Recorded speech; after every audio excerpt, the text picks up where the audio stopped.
고온저온 환절기에는 구강 환경도 건조하게 만들어 세균이 번식하기 좋은 환경을 만드는데요. 따라서 치주 질환을 유의해야 합니다.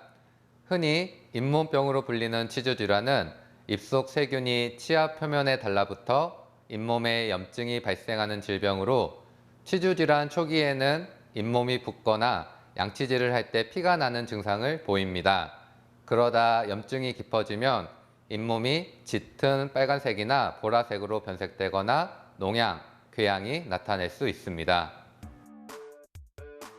국민병으로 불리는 치주 질환은 우리나라 국민 5명 중 1명이 겪을 정도로 매우 흔한데요.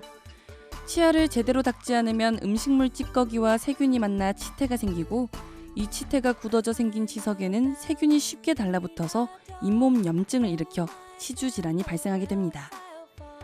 치주 질환은 대부분 소리 없이 진행되기 때문에 조기 발견이 중요합니다.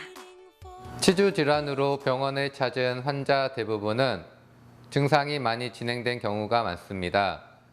초기 치주 질환은 치석을 제거하는 스케일링 치료로 충분히 회복이 가능하지만 염증이 깊어 잇몸뼈가 녹아내린 경우에는 스케일링만으로 개선이 어려울 수 있는데요. 이런 경우에는 잇몸 아래쪽 치아에 달라붙은 치석을 제거하는 치근 헐텍술, 잇몸 내부의 염증 부위를 긁어내는 치주 섭파술 등 잇몸 치료를 통해서 치료가 가능합니다. 치은염이라고 부르는 초기 치주 질환은 스케일링을 통한 치석 제거와 구강 위생 관리로도 회복이 가능한데요.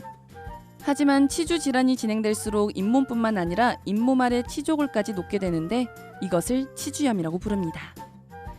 치주염은 아주 심한 경우를 제외하고는 치주 치료를 통해 염증을 해소할 수 있지만 치주 수술이 필요한 경우도 있습니다.